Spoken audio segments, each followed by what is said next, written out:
পুরুষ মানুষদের কাছ থেকে অন্যতম একটা অনুভূতির কথা আপনি শুনবেন যে সকলেই আমার কাছ থেকে কিছু চায়। আমার পরিবার আমার কাছে চায়, আমার বাবা মা আমার কাছে চায়, আমার সন্তানেরা আমার কাছে চায়, আমার স্ত্রী আমার কাছে চায়, আমার শ্বশুর বাড়ি আমার কাছে চায়, আমার বস আমার কাছে চায়, আমার সমাজ আমার কাছে চায়, প্রত্যেকেই আমার কাছে কিছু চায়। আর সে যদি একটা ফোন কলও পায়, এমনকি কলটি রিসিভ করার আগে সে ধরে নেয় এটা তার উদ্দেশ্য না যে হ্যালো, আমি তোমার খবর নেওয়ার জন্য ফোন করলাম, তুমি কি ভালো আছো, সবকিছু কি ভালো চলছে, চলো একদিন দেখা করি। এমনকি কেউ যদি কল দিয়ে বলে আসসালামু আলাইকুম, তুমি কেমন আছো, এর মধ্যেই আপনার মাথায় কাজ করে যে সে কি চাইছে, কি ব্যাপারে কল করেছে, কল করার কারণটা কি। কেউই এজন্য আপনার খোঁজ নেয় না যে তারা আপনার ব্যাপারে মনোযোগী। তারা আপনার খোঁজ নেয় কারণ তারা এমন কিছুর প্রতি মনোযোগী যা আপনি তাদেরকে দিতে পারবেন। তো হয়তো আপনি একটা ক্যাশ বাক্স, অথবা আপনি হয়তো একজন সেবক, আপনি শুধু এটুকুই। আপনি আছেন শুধুমাত্র ব্যবহৃত হওয়ার জন্য। আপনি একটা যন্ত্র যাকে ব্যবহার করা হয়, এটুকুই। কেউ আপনাকে নিয়ে চিন্তা করে না। কেউ আসলে আপনার ভিতরের সত্তাটিকে দেখতে পায় না। আর আপনি মসজিদে আসছেন, এখানে শুনতে পান যে মুসলিমরা সবাই ভাই ভাই, আসসালামু আলাইকুম, এরপর আপনারা একে অপরকে আলিঙ্গন করেন, সালাম এবং দোয়া বিনিময় করেন, এতে সমস্যা নেই। কিন্তু যখনই আপনি বলেন ভাই আমি কি আপনার সাথে একটু কথা বলতে পারি, আমি ব্যস্ত, এই মুহূর্তে একটু ব্যস্ত, কারণ কারোরই আপনার জন্য সময় নেই, কারোরই আপনার জন্য সময় নেই। আর আরও এক ধাপ সামনে আগালে আপনার পরিবার হয়তো আপনার উপর নির্ভরশীল, তারা আপনার উপর নির্ভরশীল। উদাহরণস্বরূপ, আপনি হয়তো উপার্জনকারী, আর আকস্মিক আপনি অসুস্থ হয়ে পড়লেন এবং চাকরি হারিয়ে ফেললেন। আপনি শুধুমাত্র চাকরি হারালেন না, পরিবারে আপনি সম্মানও হারিয়ে ফেললেন। আত্মীয়রা আর আগের মতো আচরণ করছে না। সবসময় তারা আপনাকে কল করত, এখন আর কেউ কলও করে না। তারা আর আপনার খোঁজ নেয় না, খোঁজ রাখে না, বরং যতটা সম্ভব আপনাকে এড়িয়ে চলে। জানেন কেন? কারণ আকস্মিকভাবেই আপনি দানকারীর ভূমিকা থেকে গ্রহণকারীর ভূমিকায় নেমে এসেছেন। তাই কিছু চাইতে পারে এমন কারো থেকে মানুষ দূরে থাকতে চায়। এমনকি আমাদের পরিবারের ভিতরেই যদি এমনটা ঘটে, তাহলে অবস্থাটা কি হতে পারে যখন এই পরিসর বড় হয়ে সমাজ পর্যন্ত বিস্তৃত হয়? তখন কি ঘটে যখন মানুষ অনুভব করে যে কেউ তার কথা চিন্তা করে না? আর আমরা এখানে একটা ভিন্ন ধরনের সমাজে বসবাস করছি। ইউনাইটেড স্টেটস কিন্তু ডেনমার্ক থেকে আলাদা, এটা জার্মানি থেকেও আলাদা, এমনকি এটা কানাডা থেকেও আলাদা। ইউনাইটেড স্টেটস সম্পর্কে এমন কিছু বলছি যা আপনারা নিজেরাও জানেন। এটাকে পুঁজিবাদের নমুনা ধরা হয়। পুঁজিবাদ অর্থ আপনাকে প্রথম হওয়ার প্রতিযোগিতায় নামতে হবে। কেউ আপনার জন্য চিন্তা করবে না, আপনার নিজের চিন্তা নিজেকেই করতে হবে। কেউ আপনার জন্য এগিয়ে আসবে না। আমরা তো শ্বাস প্রশ্বাসের সাথেও পুঁজিবাদ গ্রহণ করছি, আর তার সাথে যোগ হচ্ছে আমাদের সমষ্টিগত জীবন। এটা সত্য যে যদিও আমাদের মধ্যে কিছুটা হলেও সালাম এবং দোয়া বিনিময়ের ভ্রাতৃত্ব সম্পর্ক রয়েছে, এটা নেহাত আনুষ্ঠানিকতার সীমা অতিক্রম করে না। কিন্তু এটা প্রকৃত ভ্রাতৃত্ব নয়। প্রকৃত ভ্রাতৃত্ব পরীক্ষার একটা পদ্ধতি বলে দিচ্ছি। আমি যদি আসলেই সমস্যার মধ্য দিয়ে যাই, তৎক্ষণাৎ এমন কারো কথা কি মনে পড়ে যাকে আমি কল করতে পারি? কাকে কল করার কথা তাৎক্ষণিক আমার মনে পড়ে? মসজিদের ভাইদের কথা কি মনে পড়ে? যাদের সাথে আমি চলি তাদের কথা কি মনে পড়ে? কার কথা মনে পড়ে? আপনি যদি সেরকম কাউকে পান, তাহলে আপনার জীবনে কিছুটা ভ্রাতৃত্ব রয়েছে। কিন্তু আপনি যদি দুইবার ভাবেন এই ব্যক্তিকে বললে সে আমার সম্পর্কে কি ভাববে, এই ব্যক্তিকে বললে সে কিভাবে এটা আমার বিরুদ্ধে ব্যবহার করবে, আপনাকে যাচাই বাছাই করতে হয় আপনার সমস্যাটি কোনো ব্যক্তিকে খুলে বলবেন কিনা, কারণ আপনি নিশ্চিত না যে সে এই কথা আরো 20 জনের সাথে বলে বেড়াবে কিনা। তখন আপনি ঈদের দিনে উত্তপ্ত আলোচনার বস্তুতে পরিণত হবেন। জানেন ওই ভাইটি আমাকে কি বলেছে, কি ঘটেছে তার সাথে? ও মাই গড! আপনি অন্য কারো উপভোগের গল্পে পরিণত হতে চান না, এই জন্য নিজের মুখ বন্ধ রাখেন। জানেন এর অর্থ কি? আপনার জীবনে ভ্রাতৃত্ব অনুপস্থিত। একজন ইমানদার অপর ইমানদারকে যে সতর প্রদান করার কথা, সেটা আপনার নেই, আপনার তা নেই। আসুন আরো এক ধাপ এগিয়ে যাই, সেই আয়াতটিতে যাওয়ার আগে যা আমি আসলেই আপনাদের সাথে শেয়ার করতে চাই। আরেক ধাপ এগিয়ে যাই। আমাদের সমাজে এমন তরুণ অথবা বৃদ্ধ মানুষ রয়েছেন যারা ব্যর্থ হয়েছেন। ব্যর্থতাও জীবনেরই অংশ। আপনি কোনো পরীক্ষায় অকৃতকার্য হলেন, এটা ঘটতেই পারে। চাকুরির পরীক্ষায় ব্যর্থ হলেন, এটা ঘটতেই পারে। আপনি ধর্ম পালনে ব্যর্থ হতে পারেন। কোনো তরুণ হতাশার শিকার হয়ে মদ্যপান শুরু করতে পারে, এটা ঘটতে পারে। কেউ হারাম সম্পর্কে জড়িয়ে পড়তে পারে, এরপর ড্রাগ, মদ্যপান এবং এ জাতীয় আরো অন্ধকার পথ বেছে নিতে পারে। আরো খারাপ পথেও যেতে পারে। সে আরো নিচে চলে যেতে পারে, আরো নিচে চলে যেতে পারে।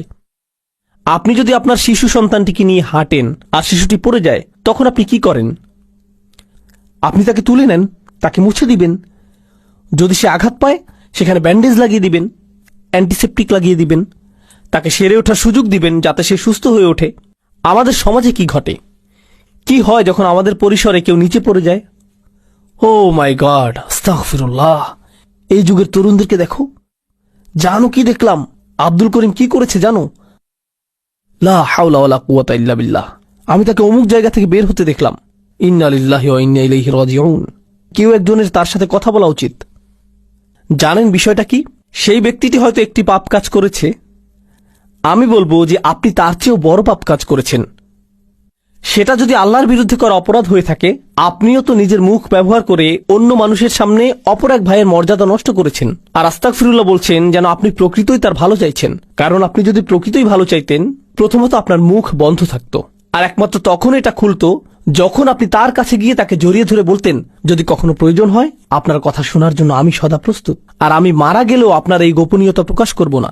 সেটাই হতো ভ্রাতৃত্ব সুলভ আচরণ। এখন যা করছেন তা ভ্রাতৃত্ব নয়। আমি আমাদের তরুণদের নিয়ে উদ্বিগ্ন। এটা ভ্রাতৃত্ব না। আমি জানি না এটা কি, তবে কমপক্ষে এটা যে অগোচরে আক্রমণ সেটা তো বলাই যায়। কিন্তু এই বাস্তবতাটি আমি আমার জন্য সৃষ্টি করেছি। তারপর আমরা এই কথা বলার ধৃষ্টতা দেখাই যে উম্মাহ কেন ঐক্যবদ্ধ নয়? কোটি কোটি মানুষ রয়েছে। আরে ভাই, আপনি কি আমাদের 1 ডজন মানুষকে ঐক্যবদ্ধ দেখাতে পারবেন? 2 ডজনকে দেখাতে পারবেন? কোটি কোটি মানুষের একতা নিয়ে কথা বলার আগে কয়েকশো ঐক্যবদ্ধ মুসলিম দেখাতে পারবেন? তো আসলে এখন আমরা দেখি সাহাবীগণ কেমন ছিলেন এবং কোরআন কেন তাদেরকে এত প্রশংসা করেছে। এটি হলো কোরআনের সবচেয়ে চমৎকার স্থানগুলোর একটি। খুবই সংক্ষেপে আমি আপনাদেরকে ঘটনাগুলো বলবো। খাইবারে রাসূল সাল্লাল্লাহু আলাইহি সাল্লামকে উল্লেখযোগ্য একটা বিজয় প্রদান করা হয়েছিল। খাইবারের আগে মুসলিমরা মূলত ছিল দেউলিয়া, তাদের কোনো অর্থ সম্পদ ছিল না। খাইবারের পরে আকস্মিকভাবে তারা কোটিপতি হয়ে গেলেন। কোটি কোটি টাকা আসতে লাগলো। এখনকার সময়ের অর্থের মাপকাঠিতে হিসেব করলে কোটি কোটি টাকার আবাসন, কৃষিভূমি, পুনরাবর্তিত মুনাফা, এই সব কিছু আকস্মিকভাবে মদিনায় চলে আসলো। আর এটা ঘটার ঠিক আগেও মুসলিমরা কোনো রকমে টিকে ছিল। হাদিসে এমন বর্ণনা এসেছে যে রাসূল সাল্লাল্লাহু আলাইহি সাল্লামের কন্যা 2-3 দিন যাবৎ অনাহারে থাকা সত্ত্বেও তার নিজের কন্যাকে ফিরিয়ে দিতে হয়েছিল, কারণ তার কাছেও খাবারের কিছু ছিল না, আর তিনি তার পেটে পাথর বেঁধে রাখতেন ক্ষুধার যন্ত্রণা লাঘবের জন্য। এরকমই ছিল মুসলিমদের অবস্থা। তিনি ছিলেন মদিনার রাষ্ট্রনায়ক আর অনাহারে দিন কাটত। আর তারপর খাইবারের পরে আকস্মিকভাবে কোটি কোটি টাকা আসতে শুরু করলো। এখন এই বিষয়টি নিয়ে এক মুহূর্ত চিন্তা করুন। মুহাজিরগণ মক্কা থেকে এসেছিলেন, তাই না? তারা সবকিছু পিছনে ফেলে এসেছিলেন, কিন্তু মদিনার মানুষেরা প্রথম থেকেই দরিদ্র। তারা ধনী ছিলেন না। তাদের 3টা শয়নকক্ষ বিশিষ্ট ঘর ছিল না, 2টা শয়নকক্ষ বিশিষ্ট ঘরও ছিল না, তাদের এমনকি শয়নকক্ষও ছিল না। কিন্তু এখন এই মানুষগুলো সব আসলো, আর তাদেরও কোথাও থাকতে হবে। তখন আনসারগণ কি করলেন? মদিনার আনসারগণ যা করলেন, তারা মুহাজিরদেরকে তাদের বাড়িতেই থাকতে দিলেন। তাদের নিজেদেরই তো যথেষ্ট খাবার ছিল না, এখন আরো কিছু ক্ষুধার্ত মুখ তাদের সাথে যুক্ত হলো। বুঝতে পারছেন তো? এই মানুষগুলোর আগমন প্রচুর অর্থনৈতিক চাপ তৈরি করলো। এর উপরে এই অর্থনৈতিক চাপই একমাত্র বিষয় ছিল না। রাসূল সাল্লাল্লাহু আলাইহি সাল্লামের মদিনায় আগমনের 6 মাস পরেই তারা যুদ্ধের প্রস্তুতি শুরু করলেন। বদরের যুদ্ধ শুরু হবার উপক্রম হলো। আর আপনি যখন যুদ্ধের প্রস্তুতি গ্রহণ করেন, আপনাকে এটা জেনে রাখতে হবে যে যুদ্ধ ব্যয়বহুল। যুদ্ধের জন্য কে খরচ করবে? মুহাজিরদের কাছে তো কোনো অর্থ নেই, কারণ তারা সকল অর্থ পেছনে ফেলে এসেছেন। এখন এই সকল ব্যয় বহন কে করবে? আনসাররা। একে তো আনসাররা মুহাজিরদের ব্যয় বহন করছে, তার উপর এখন তারা আল্লাহর পথে যুদ্ধ করার জন্য বেশিরভাগ অর্থের যোগান দিচ্ছেন। তাদের অবস্থার প্রেক্ষিতে যে মুহূর্তেই তারা ইসলাম গ্রহণ করলেন, তাদের ব্যক্তিগত জীবন বলে আর কিছু রইল না। নিজেদের সেই ক্ষুদ্র ছোট পরিসরটাকেও তাদের অন্য কারোর সাথে ভাগ করে নিতে হলো। তারা নিজেদের খাবারটুকু একা খেতে পারলেন না। এখনকার সময়ে বলা হয়ে থাকে যে দেয়াল নির্মাণের মাধ্যমে অভিবাসী সমস্যার সমাধান করা হবে। তারা কিন্তু সেখানে বসবাস করছেন। বইয়ের পাতা এটা পড়া সহজ যে আনসারগণ মুহাজিরদের সহায়তা করেছিলেন। যদি কেউ আপনার ঘরে এসে পড়ে, আপনার সাথে 6 মাস অবস্থান করে, আপনার চাচাতো ভাই, আপনার ভাই 2 দিনের জন্য আসলো, 2টি দিনই নির্ধারিত। তুমি ঈদ করতে এসেছো, ঈদ শেষ, সামনের ঈদে দেখা হবে, সামনের ঈদে আমি বরং তোমার ঘরে আসব। কেউ আপনার ঘরে 6 মাস, 1 বছর অথবা অনির্দিষ্টকালের জন্য অবস্থানের সিদ্ধান্ত নিল। এক পর্যায়ে আপনি বিরক্ত হয়ে যাবেন, এক সময় টানাপোড়েন শুরু হয়ে যাবে। ঠিক আছে, আপনি আমার ইসলামী ভাই, কিন্তু আপনি কি এখানে বসা থেকে বিরত থাকবেন? এটা আমার বসার স্থান। আপনি আমার ইসলামী ভাই, কিন্তু আমার যেই এক টুকরো চিকেন ছিল তাই আপনি খেয়ে নিলেন। এই কমলাটি কে নিয়েছে? এটা কে করেছে? কে সবকিছু এলোমেলো করে রেখেছে? ও আল্লাহ! এরকম শুরু হয়ে যাবে। তারা তো মানুষ। এর উপরে তারা আবার একটি যুদ্ধের সম্মুখীন হলেন।